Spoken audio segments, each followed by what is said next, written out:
आपका नाम गेशिल हागदोर जी है और आपका जन्म 1956 में तिब्बत के याकरा नामक स्थान पर हुआ था और 1962 में आप जब केवल 6 वर्ष के थे उस समय आप भारत में निर्वासन में आ गए थे। 6 वर्ष की अवस्था में तिब्बत से भारत पधारे थे।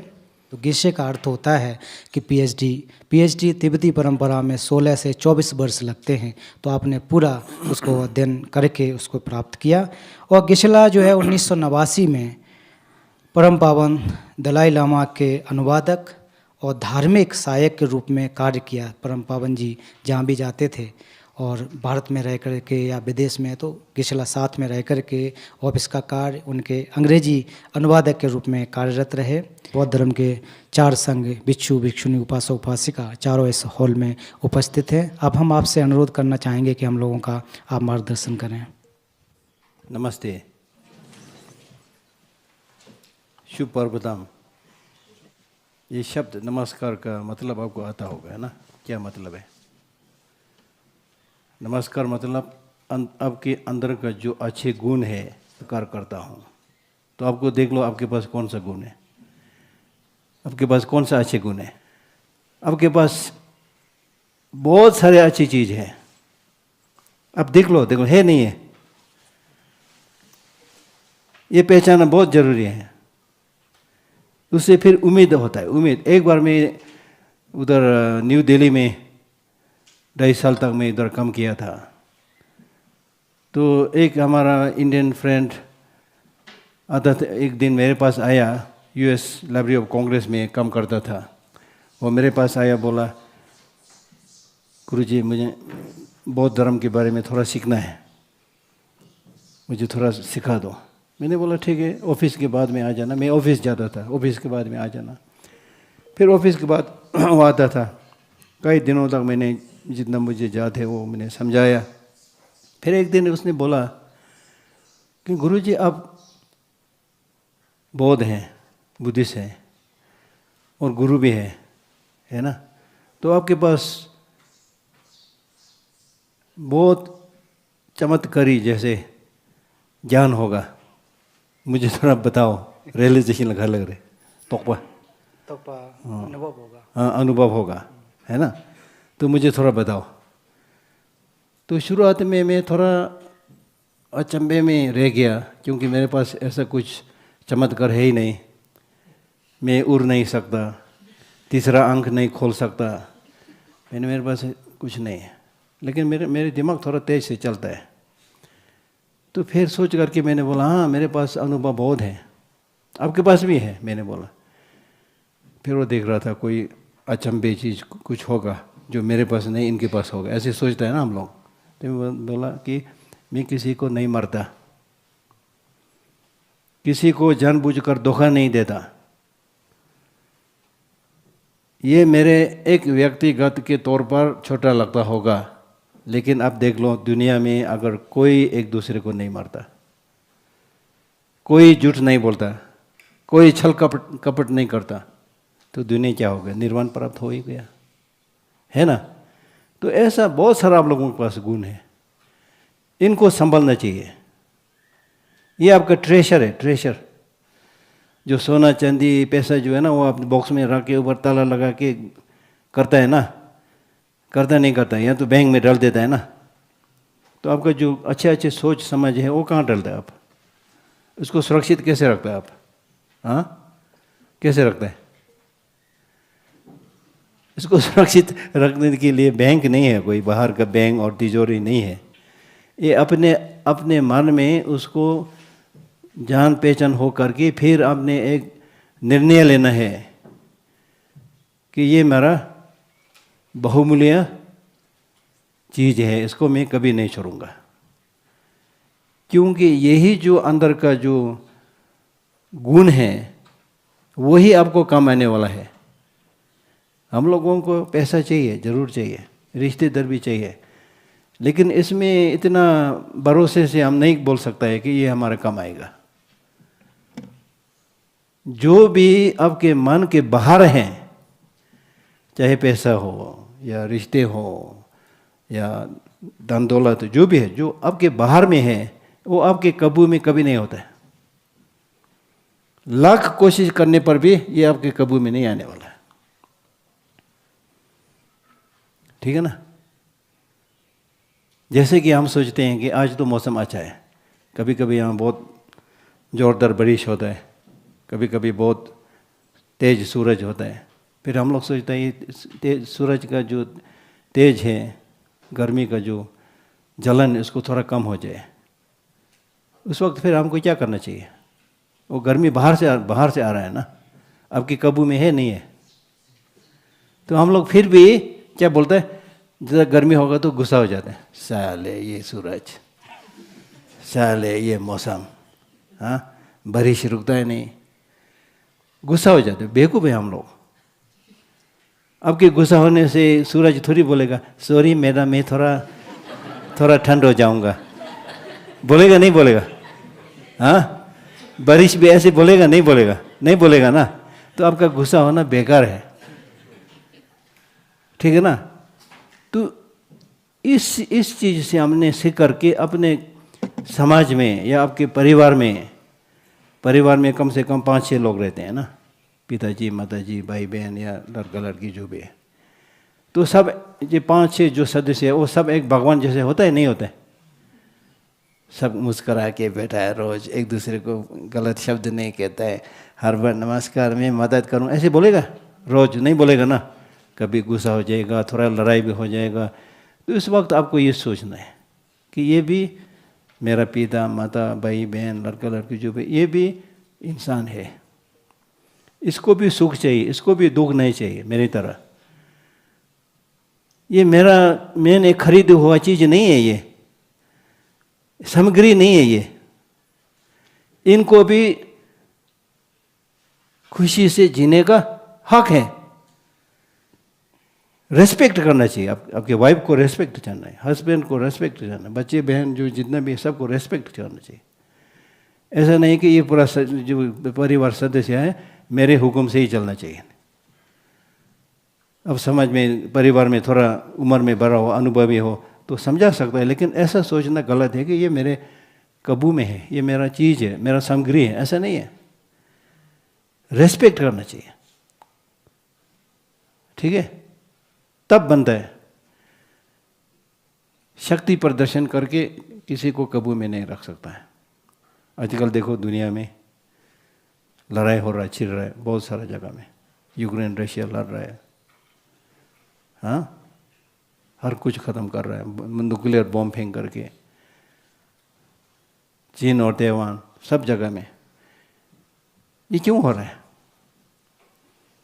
जितना भी न्यूक्लियर बॉम्ब है या बाकी जो खतरनाक जो हथियार हैं वो अपने ओर से तो नहीं चला जाता है ना मरने के लिए। कौन चलाता है? वो शैतान दिमाग। तो इसलिए बोल रहा है कि क्योंकि बौद्ध धर्म में एक ऐसे मार्ग है जिसके द्वारा से आप जानवर से आदमी बन सकता है।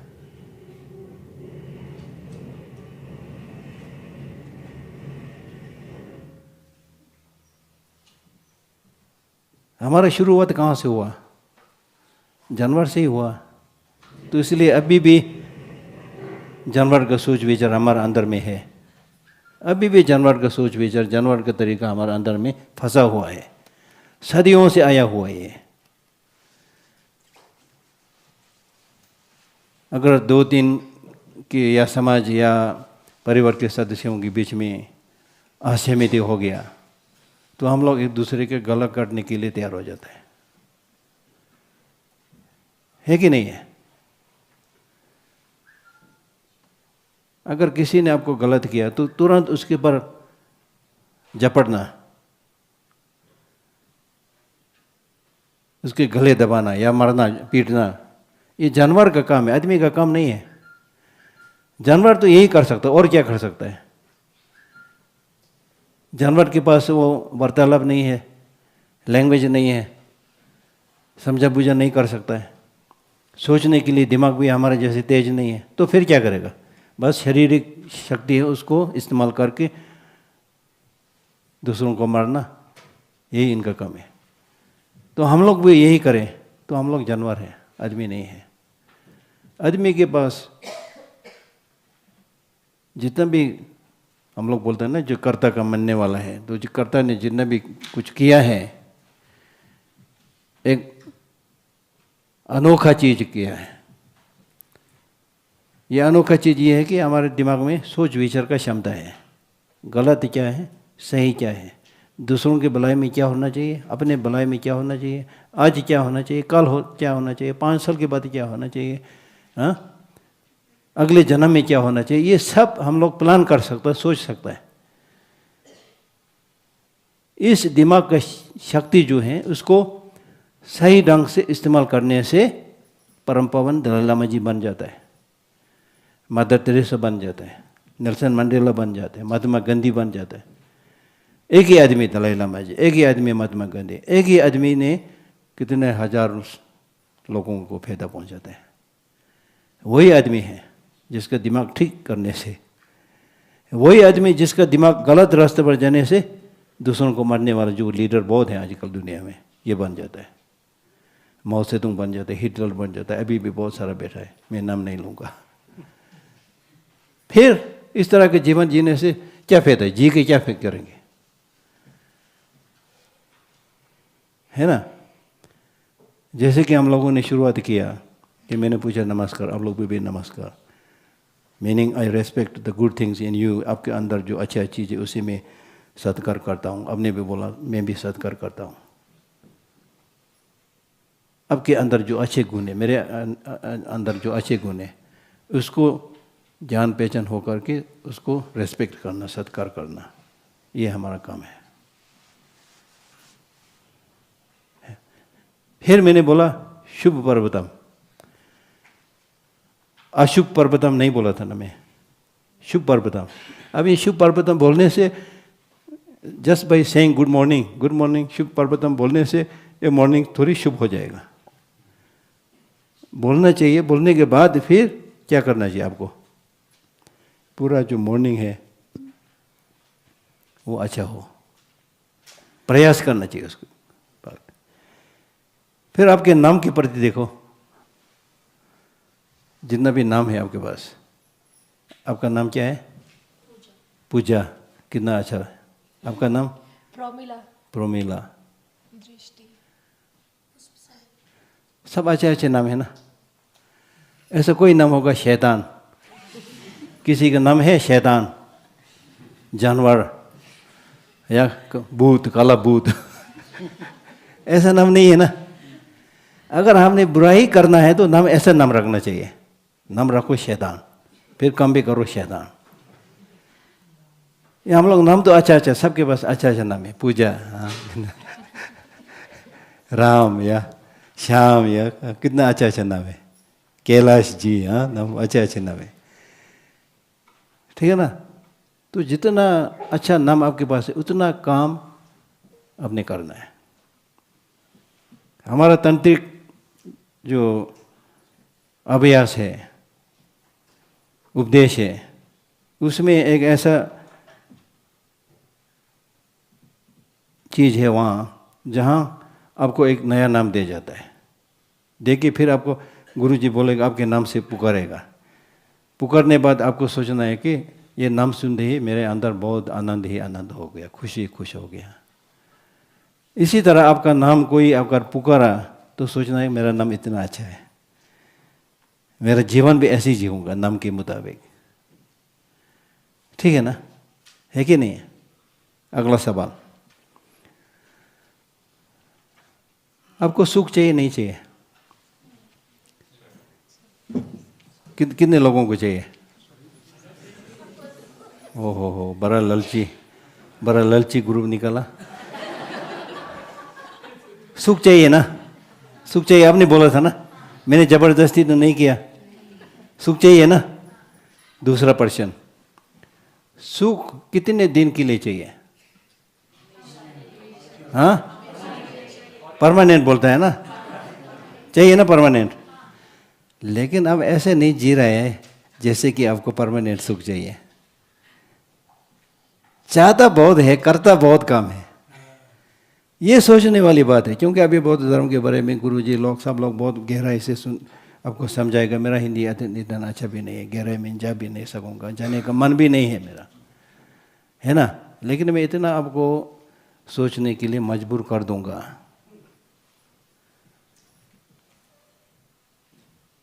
इस तरह का प्रश्न पूछ के मुझे सुख चाहिए, याद रहना। आगे अब अपना अपना जगह जाएगा, उधर बड़े अक्षर में लिख दो मुझे सुख चाहिए। हाँ, मुझे परमानेंट सुख चाहिए, वो भी लिख दो। इससे आपका सोचना मजबूर कर देगा। क्या सोचेगा फिर? चाहिए सुख चाहिए, परमानेंट सुख चाहिए, ये सही है। लेकिन चाहिए बोलने से थोड़ी आ जाता है। मुझे भी बहुत डॉलर का एक गठरी चाहिए, आ जाएगा? ऊपर से आएगा? क्या करना पड़ता है उसके बाद? परिश्रम करना पड़ता है, पसीना बहना पड़ता है ना। उसी तरह सुख चाहिए, ठीक है, आपका हक है। परमानेंट सुख चाहिए, हक है। खास करके बौद्ध धर्म में कहा गया है कि हमारा सुख चाहना किसी के बताया हुआ नहीं, ऐसे ही हमारा सुख चाहना, वो परमानेंट सुख चाहना, ये बहुत ही अच्छा इंडिकेशन है।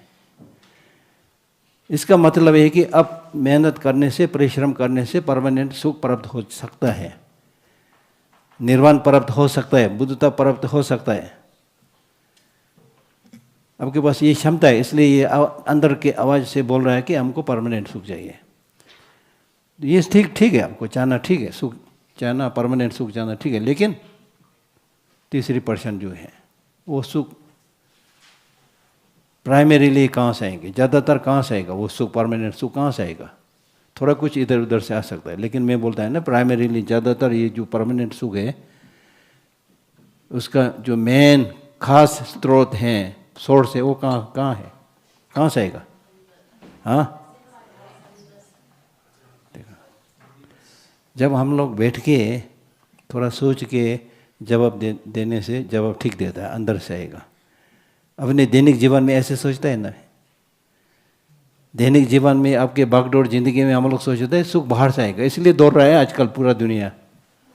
आजकल पूरा दुनिया दौड़ रहा है ना, दौड़ रहा है नहीं दौड़ रहा है? सब लोग बोलते हैं मैं बिजी है, व्यस्त है, मैं व्यस्त है। हाँ, किसी को मिलने से भी आपको अपॉइंटमेंट लेना पड़ता है, व्यस्त है। किस चीज़ में आप व्यस्त हैं? व्यस्त होना जरूरी नहीं है, महत्वपूर्ण बात यह है कि किस चीज़ में तुम व्यस्त हैं। ज़्यादातर बेफिजूल चीज़ों में व्यस्त हैं, अच्छे काम में व्यस्त नहीं हम लोग। इसलिए सुख नहीं मिलता, हम लोग बाहर दौड़ रहे हैं। जैसे मैंने शुरुआत में ही बोला था, बाहर का जो चीज़ उसमें आपका कंट्रोल नहीं है। लेकिन हम लोग क्या करते हैं, हम लोग सोचता है परमानेंट सुख या सुख है बाहर से आएगा। दौड़ रहा है ना, कहाँ बाहर दौड़ रहा है कि अंदर दौड़ रहा है? इसको सोचो। अभी बोलने के लिए तो बोलते जाएंगे, लेकिन इसमें से थोड़ा पकड़ो, थोड़ा कुछ पकड़ो। अंदर से आएगा बोला है ना आपने। लेकिन ज़्यादातर आजकल की दुनिया में सब लोग, खास करके जो लोग एडवांस कंट्री बोलता है, तरक्की वाला देश बोलता है, वो लोग ज़्यादा दौड़ता है बाहर के सुख के लिए। बाहर से दौड़ करके फिर थक जाता है। थका हुआ है ना बहुत सारे लोग। डिप्रेशन भी है ना, डिप्रेशन भी है, लोनलीनेस भी है, बहुत सारा डिप्रेशन भी है ना। ये क्यों हो रहा है? क्योंकि अंदर खाली है, बाहर दौड़ रहा है। अपना मकान गिर रहा है, हाँ, अपना मकान गिर रहा है, उसको कोई मरम्मत नहीं कर रहा है, बाहर दौड़ रहा है। ये हमारी बीमारी है। तो आज से आपको क्या करना चाहिए? You should build your inner resources. अंदर का गुण है, करुणा है, क्षमता है, भाईचारी है, सहनशीलता है, जितना भी है उसको आपने उत्पन्न करना है, उसको आप सुरक्षित रखना है, तिजोरी पे डालना है। पैसा कम हो कोई बात नहीं, ये चीज़ें आपके अंदर होना चाहिए। अभी आप मुझे बताओ, आपने बोला कि सुख अंदर से आएगा। अंदर आने का मतलब क्या है? क्या मतलब है? अब थोड़ा गहराई में जाएगा हम लोग। सुख ज़्यादातर प्राइमरीली अंदर से आएगा। ये जो आपने उत्तर दिया वो सही उत्तर है, लेकिन इसका मतलब क्या है मुझे समझो। अंदर का आने का मतलब क्या है? अंदर का मतलब ये थोड़ी है कि हम यहाँ बैठा रहा, तपस्या करता रहा, अच्छा अच्छा सोचा रहा, सोच के बैठा, फिर खाना पीना, सब्जी सब्जी, हाँ, रोटी दाल सब ऊपर से आ गए नीचे, पैसा वैसा सब कुछ कम कुछ नहीं किया, आ जाता है ऐसे? ऐसा तो नहीं बोल रहा है ना मैं। फिर इसका मतलब क्या है? सुख अंदर से आने का मतलब क्या है?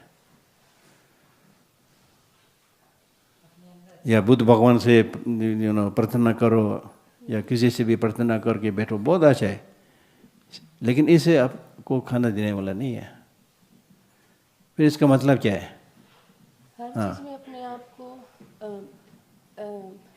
शांति महसूस करना, मतलब कुछ भी हो तो उसमें अपने आप को पीसफुल रखना। और कैसे रखेगा? रखना, शांति में महसूस करना, रखना वो तो है, लेकिन कैसे रखेगा आप? एक संतुष्टि सी हर चीज में अपने आप को रखना।